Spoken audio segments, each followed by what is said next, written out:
पुरानी पेंशन पर एक और बैठक। नमस्कार, आप देख रहे हैं दिव्य हिमाचल टीवी और मैं हूं आपके साथ पल्लवी शर्मा। मैं आपके सामने हाजिर हूं हिमाचल आज का मुद्दा लेकर।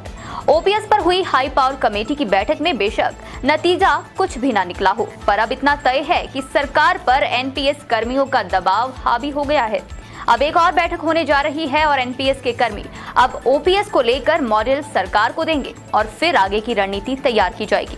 इस बीच 13 अगस्त को शिमला में पेंशन अधिकार रैली भी होगी। अब क्या हिमाचल में बहाल होगी ओपीएस और क्या सच में बाकी राज्यों ने कर दी है बहाल? हम पहाड़ी में इसी पर चर्चा कर रहे हैं अनिल अग्निहोत्री और राजेश शर्मा। कर्मचारियों के फायदे में बड़ा पेंच। जी हाँ, पेंच कैसे आपके सामने अभी चर्चा करेंगे। हम कर्मचारियों के साथ हैं, तो हम कहते हैं राजेश की कर्मचारियों के जो भी जायज हक है ओपीएस समेत वो मिलने चाहिए। लेकिन वस्तुस्थिति क्या है ये समझना, इस पे थोड़ा एक दृष्टिपात करना बहुत आवश्यक हो जाता है। देखिए, हम जो चाहते हैं वो सही है, लेकिन हो क्या रहा है वो समझना उससे भी ज्यादा जरूरी है। राजेश, कर्मचारियों के फायदे में बड़ा पेच। पहला प्रश्न मेरा आपसे जी, एनपीएस कर्मचारी जितने भी हैं प्रदेश में 1.25 लाख या उससे भी अधिक, उन्हें ओपीएस का फायदा देने के लिए, देखिए लंबा एक दौर चला हुआ है, उसमें हम ना जाएं अगर, बिल्कुल है ना, हम सीधे अगर मुद्दे पे आ जाएं, उनके लिए आज एक बड़ी बैठक शिमला में हुई। बिल्कुल, उस बैठक में क्या हुआ राजेश, कौन शामिल था और क्या फैसला हुआ? बिल्कुल, देखिए हाई पावर कमेटी की बैठक थी, राज्य सचिवालय के कॉन्फ्रेंस हॉल में बैठक हुई और इसमें जो बैठक की अध्यक्षता की वो मुख्य सचिव हिमाचल प्रदेश आरडी धीमान ने इस बैठक की अध्यक्षता की। उनके साथ साथ वित्त सचिव उस बैठक का हिस्सा बने, डीसी मंडी अरिंदम चौधरी बैठक का हिस्सा बने, एडीएम भरमौर इस बैठक का हिस्सा बने, प्रशासन या सरकार के एंड पे। दूसरी तरफ कर्मचारी कल्याण बोर्ड के अध्यक्ष घनश्याम शर्मा बैठक में मौजूद थे और हिमाचल प्रदेश राजपत्रित कर्मचारी महासंघ के अध्यक्ष और फिर महासचिव दोनों बैठक में शामिल थे। एनपीएस कर्मचारियों की तरफ से जो एनपीएससी संगठन है इसमें प्रदीप ठाकुर थे और फिर इनके महासचिव भरत शर्मा इस बैठक में मौजूद रहे। बैठक ये आज हुई और बैठक में जिस तरह का एक ओपीएस की बहाली के लिए क्या इसमें रास्ता निकाला जाएगा, इसको लेकर बड़ी महत्वपूर्ण चर्चा इस बैठक में हुई है। 2-3 बड़े अहम इस बैठक के पहलू रहे हैं अग्निहोत्री जी। पहला पहलू यह रहा है कि एनपीएस के कर्मचारियों ने एक ड्राफ्ट सरकार को या हाई पावर कमेटी के सामने रख दिया है कि इस तरह से एनपीएस को हटाकर ओपीएस प्रदेश में बहाल कर दी जा सकती है। अब हाई पावर कमेटी ने उसी ड्राफ्ट को फॉलो करने के लिए, उस ड्राफ्ट में और रिसर्च करने के लिए, या जो बाहरी प्रदेश है वहां की रिसर्च जो आई थी उसको मैच करने के लिए एक तरह से जब उसको आंकड़ों की तुलना की गई तो उसमें थोड़ा सा एक डिफरेंस नजर आया और उसके लिए अब रिसर्च की जिम्मेदारी डीसी मंडी अरिंदम चौधरी को सौंप दी गई है। खुद एनपीएस में जो एनपीएस के आईएएस अधिकारी हैं उसमें आते हैं और उनको यह जिम्मेदारी दी गई है कि जो एनपीएस के कर्मचारियों ने ड्राफ्ट सौंपा है उसमें क्या कमियां हैं, कहां आंकड़े मैच नहीं हो रहे हैं, इस पे वो अब रिसर्च करने जा रहे हैं। इसके साथ ही साथ इसमें दूसरी बड़ी महत्वपूर्ण चीज ये है कि अब हाई पावर कमेटी की एक और बैठक तय होने जा रही है और यह बैठक कब होगी अभी डेट इसकी नहीं आई है, लेकिन बहुत जल्द यह बैठक होने जा रही है। बर्फ पिघलती हुई एक तरह से नजर आ रही है। दूसरी तरफ से अगर हम देखें तो अराजपत्रित कर्मचारी महासंघ के एक तरह से प्रयास को भी देख लें तो थोड़ा सा प्रयास उनका भी एक सार्थक रहा है, या कर्मचारी कल्याण बोर्ड का भी प्रयास एक तरह से सार्थक रहा है। तीसरी इसमें महत्वपूर्ण चीज है जो एनपीएस कर्मचारियों के लिहाज से है वो ये है कि जो प्रदेश अध्यक्ष उन्होंने कह दिया है कि 13 अगस्त की अब रैली होने ही जा रही है और उसके लिए बाकायदा चौड़ा मैदान शिमला के लिए परमिशन उन्होंने ले ली है। अब विधानसभा का घेराव एनपीएस के कर्मचारी नहीं करेंगे। मकसद इसका साफ है, एक तरह से लग रहा है अग्निहोत्री जी कि कहीं ना कहीं सकारात्मक सूचना या खबर इन कर्मचारियों के लिए आने वाली है, क्योंकि 13 अगस्त को मुख्यमंत्री जयराम ठाकुर इन कर्मचारियों के साथ जब रूबरू होंगे तो इनको उम्मीद है कि वहां कुछ बड़ा धमाका मुख्यमंत्री जयराम ठाकुर प्रदेश भर के एनपीएस के 1.25 लाख कर्मचारियों के पक्ष में करने जा रहे हैं। हाई पावर कमेटी की बैठक हुई है, हाई वोल्टेज एक तरह से पूरे प्रदेश के कर्मचारी वर्ग में आज रहा है। कयोश जो था उस पे से बादल एक तरह से छटते हुआ अब नजर आ रहे हैं, बादल छटते हुए नजर आ रहे हैं, लेकिन अभी कुछ कंक्रीट हुआ नहीं, सिवाय इसके कि अगली बैठक होगी और ये प्रयास गंभीर है। और ये एक और चीज की एनपीएस कर्मचारी जो है टकराव से थोड़ा दूर रहना चाहते हैं, तभी विधानसभा के बजाय चौड़ा मैदान, शायद उसमें सरकार को भी आपत्ति नहीं होगी। बिल्कुल, अगर वैसा ही रहता है, स्थितियां नहीं बदलती हैं। राजेश, अब आज देखिए इस मीटिंग से भी ज्यादा जी ओपीएस को लेके एक असली धमाका कहीं और हुआ और वो धमाका था एक प्रेस कॉन्फ्रेंस, और ये प्रेस कॉन्फ्रेंस थी भूपेश बघेल साहब की। भूपेश बघेल कौन?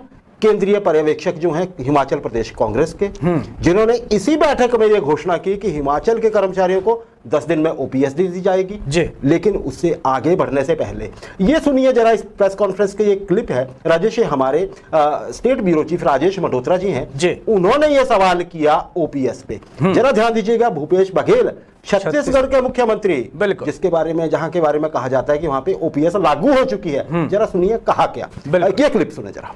क्वेश्चन ये है कि राजस्थान को उन्होंने रिप्लाई दे दिया है, आपको भी रिप्लाई नहीं दिया है। राजस्थान को जो रिप्लाई दिया है उसमें ये कहा है कि हम इससे विड्रॉल, मतलब जो एग्रीमेंट किया है राज्य सरकारों ने उसमें विड्रॉल ऑप्शन नहीं है और आपको वो पैसा वापस इस कंडीशन में नहीं दिया जा सकता जैसा राजस्थान ने। देखिए उसका रास्ता है, तो मान लीजिए वो नहीं देते हैं तो फिर स्टेट्स के पास क्या ऑप्शन है? नहीं, हिमाचल भी देख रहा है। जी, उसका रास्ता ये है, पैसा कर्मचारियों का है जी, है ना, कर्मचारी लिख के देंगे, राज्य सरकार भी लिख के देगी, ठीक है ना, और लड़ाई आगे तक जाएगी। लेकिन अभी जिस दिन से वो पैसा जमा है उसके लेने के लिए लड़ना पड़ेगा, लेकिन बचत पैसा अभी जमा करेंगे हम, उसके लिए बात नहीं कर सकता। आज के तारीख के बाद से मैं अपने राज्य में और राज्य के कर्मचारियों की सहमति से एक खाता खोल के जमा करूंगा, उसे कोई भारत सरकार रोक लेगी क्या? नहीं रोक। अच्छा, कंट्रीब्यूशन बंद कर दिया है अपने यहाँ, अपने एनपीएस कंट्रीब्यूशन बंद कर दिया है। अब अभी विचार करना पड़ेगा, चिट्ठी आ जाए, पैसा नहीं देंगे बोलेंगे तो हमको विचार करना पड़ेगा, मंत्रिमंडल में जाएंगे और कर्मचारी संगठनों से बात करेंगे। तो रास्ता है, ऐसा नहीं है कि रास्ता नहीं है, लड़ाई लड़नी पड़ेगी और जब लड़ोगे तभी जीतोगे, बिना लड़ाई कोई जीत होती क्या? राजेश, सुना आपने ये क्या कह गए भूपेश बघेल साहब? सही है, बिल्कुल। आप जरा बताइए दर्शकों को क्या कहा इन्होंने। बिल्कुल सही है। देखिए सवाल अगर थोड़ा सा मैं सरल कर दूं तो सवाल ये था हमारे राज्य ब्यूरो प्रमुख का कि क्या छत्तीसगढ़ के कर्मचारियों के लिए वहां की सरकार ने ओपीएस बहाल कर दी है, एक चीज, और दूसरा इसका पहलू ये था कि हिमाचल में कैसे करेंगे। ये दो तरह के, इसमें एक ही सवाल के इसमें दो पहलू हैं, दो इसके पहलू हैं। तो छत्तीसगढ़ के, क्योंकि प्रचार ये किया जा रहा है कांग्रेस की तरफ से कि हमने 3 राज्यों में कर्मचारियों के लिए पुरानी पेंशन बहाल कर दी है और बाकायदा एनपीएस के कर्मचारी भी इनके आंकड़े पेश कर रहे हैं कि 3 राज्यों ने कर दिया, आप भी करके दिखाइए। दबाव एक तरह से सरकार के ऊपर बनाने की कोशिश की जा रही है। उस पे अगर हम छत्तीसगढ़ के मुख्यमंत्री का देखें अग्निहोत्री जी, तो वहां के कर्मचारियों के लिए पुरानी पेंशन बहाल अभी हुई नहीं है। वो ये कह रहे हैं कि सरकार, वहां की सरकार, एक तो उन्होंने ये कह दिया कि अभी कोई वादा नहीं किया जाता है, उन्होंने ये कहा कि पुरानी पेंशन की बहाली के लिए केंद्र के साथ लड़ाई जो उनकी चल रही है वो चलती रहेगी, क्योंकि वो तब तक चलेगी जब तक केंद्र सरकार छत्तीसगढ़ के कर्मचारियों के 17,000 करोड़, चाहे वो इसमें वहां की सरकार का जो हिस्सा है या कर्मचारियों का हिस्सा है, वो जो केंद्र के पास पैसा जमा है उस पैसे को कैसे लाया जाएगा उसको लेकर उनकी लड़ाई एक तरह से चलती रहेगी। अभी उन्होंने ऐलान किया है कि वहां के कर्मचारियों को पुरानी पेंशन बहाल कर दी जाएगी, लेकिन अगर हम इसको देखें तो अभी बहाल हुई नहीं। उन्होंने यह कहा कि संसाधन हिमाचल प्रदेश में किस तरह से होंगे इसको देखा जाएगा। राजेश, उन्होंने बताया कि कंडीशन है, बिल्कुल कंडीशन ये है, अभी बहाल नहीं हुई है। देखिए, अगर हम बात का अर्थ समझें बिल्कुल, तो अर्थ ये है कि हमने लड़ाई की शुरुआत की है केंद्र सरकार के साथ कि हमारा पैसा दीजिए। बिल्कुल। जबकि देखिए राजेश, जो साइन हुए हैं ना उस लेटर पे, उस पे ये ऐसा कोई प्रावधान है नहीं कि पैसे वापस किए जा सकते हैं। उसमें सिर्फ एक ही प्रावधान है कि अगर कभी भी पैसे वापस लिए जाएंगे तो सिर्फ 20% ही मिलेगा। चाहे अब आप देखिए हिमाचल के 6,500 करोड़ है, बिल्कुल, तो उस लहजे से हमें भी कितने पैसे कम। बड़ी बात ये लगती है भूपेश बघेल साहब के बयान को सुनते हुए, जो भी उन्होंने बीच में कहा कि ओपीएस नहीं, ओपीएस के लिए केंद्र से लड़ाई का ऐलान है, यही है। बिल्कुल राजेश, अब देखिए आप, बिल्कुल, अब इसको हिमाचल के परिप्रेक्ष्य में देख लेते हैं या बाकी सारी जगहों के भी।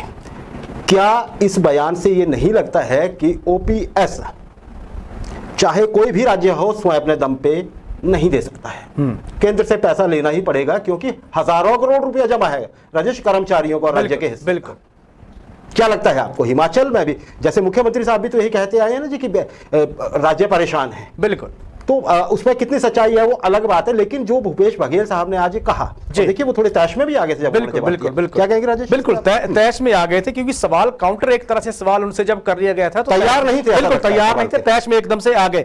सही है, ये बिल्कुल सही है। अगर हम केंद्र और राज्य सरकारों के बीच जो एग्रीमेंट साइन उस वक्त हुआ था उसको अगर हम देखें तो पैसे वापसी का कोई प्रावधान नहीं है, और जो चिट्ठी केंद्र सरकार ने राजस्थान सरकार की चिट्ठी के रिप्लाई में भेजी थी उसमें भी यही कहा गया था कि हम आपको सारा पैसा वापस नहीं कर सकते हैं, हम आपको सिर्फ जो कुल राशि जमा हुई है उसका सिर्फ 20% केंद्र राज्यों को वापस करेगा। इस तरह की चिट्ठी उन्होंने लिखी है। तो बिना केंद्र की ओपीएस की सहमति के ओपीएस की बहाली हो नहीं सकती है। और हिमाचल प्रदेश में देखो तो मुख्यमंत्री जयराम ठाकुर ने कई बार कहा अग्निहोत्री जी कि राजस्थान के मुख्यमंत्री ने कहा कि कर्मचारियों के दबाव में उन्होंने ऐलान तो कर दिया, लेकिन देनदारी जिस तरह की राजस्थान की सरकार की कर्मचारियों के प्रति है वो देनदारी अब पूरी हो नहीं रही है, वित्तीय संकट सामने खड़ा हो रहा है। तो सवाल यही सबसे बड़ा है। छत्तीसगढ़ पे फिर से इसलिए लौटना जरूरी है कि वहां की सरकार ने तो अभी एनपीएस के जो फंड कटता है अब वहां के कर्मचारियों के लिए भी तो बंद नहीं किया काटना, तो फिर ओपीएस के लिए अभी लागू कैसे हो गई? ओपीएस के लिए तो अभी इन्होंने ये कहा है कि वहां की सरकार अभी प्लानिंग कर रही है,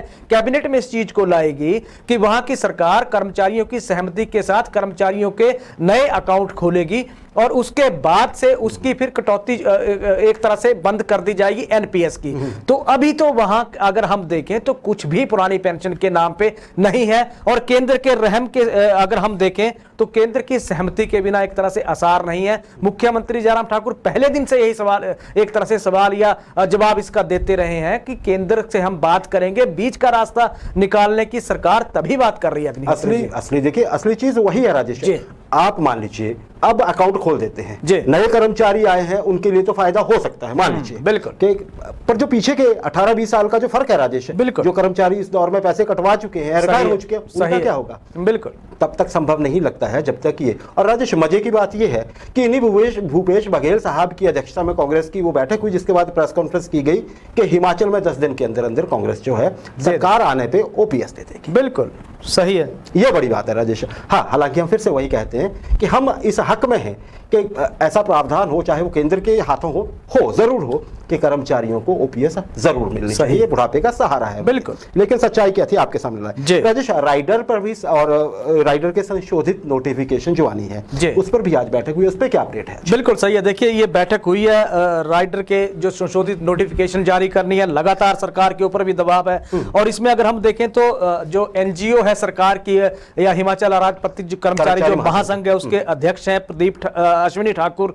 इनकी और इसके जो मुलाकात है आज वो एसीएस वित्त जो है प्रबोध सक्सेना, इनके साथ इनकी बैठक हुई है। बैठक में यही था कि कर्मचारियों का दबाव एक तरह से है कि संशोधित नोटिफिकेशन कब होगी। बैठक में एक तरह से फैसला ये हुआ है कि जो 10 अगस्त को यानी कि परसों जो कैबिनेट होगी उसमें ये एजेंडा जा रहा है, संशोधित नोटिफिकेशन का मंत्रिमंडल की मोहर वहां लगेगी और वहां से फिर फैसला हो जाएगा। तो प्रदेश भर के जितने भी कर्मचारी जो बचे हैं जिनको हायर ग्रेड पे का लाभ नहीं मिल पा रहा है उनको अब लाभ मिलने जा रहा है, क्योंकि परसों की कैबिनेट में तय हो गया है कि राइडर की संशोधित नोटिफिकेशन निकलने जा रही है, वहां से कर्मचारियों को राहत एक तरह से मिलने जा रही है। जी राजेश, इस नोटिफिकेशन को एक बार फिर से हम याद करवा देते हैं सभी दर्शकों को। 3 जनवरी 2022 तक जो भी सरकार के किसी विभाग, बोर्ड या निगम में कर्मचारी नियुक्त था, नियमित नहीं नियुक्त था, उसे हायर ग्रेड पे मिलेगी। बिल्कुल। अब देखना यह है कि क्या इसी तरह से ये एज इट इज पास होता है, या इसमें कुछ इफ एंड वर्ड्स भी होते हैं। बिल्कुल, ये बड़ा ध्यान रखने वाली बात होगी। राजेश, अंतिम प्रश्न मेरा इस सेगमेंट में आपसे जल्दी से, 10 अगस्त की जो कैबिनेट मीटिंग हो रही है इसमें कर्मचारी इस मीटिंग पे नजर रखें या 15 अगस्त का इंतजार कर ले तो बेहतर रहेगा, क्या कहेंगे? बिल्कुल सही है, देखिए जो 10 अगस्त को जो कैबिनेट हो रही है अगर हम उसको देखें सुबह के वक्त ये कैबिनेट होगी, फिर विधानसभा का मानसून सत्र शुरू हो जाएगा। ज्यादा लंबे वक्त ये कैबिनेट नहीं चलेगी तो ज्यादा एजेंडा इस कैबिनेट में होने के चांसेस नहीं है। राइडर की संशोधित नोटिफिकेशन इस कैबिनेट का हिस्सा बनने जा रही है, साथ ही साथ पे रिवीजन रूल्स इस कैबिनेट की बैठक का हिस्सा होंगे। लेकिन बाकी अगर हम देखें तो कर्मचारियों को चाहे एरियर है, चाहे डीए है, चाहे फिर पॉलिसी मैटर है, उनको 15 अगस्त तक का इंतजार करना होगा। अग्निहोत्री जी 15 अगस्त का तो ज्यादा इंतजार 15, हालांकि 10 पे भी आप नजर बनाए रख सकते हैं, उस तरह नोटिफिकेशन उसी दिन आ जाए। बिल्कुल।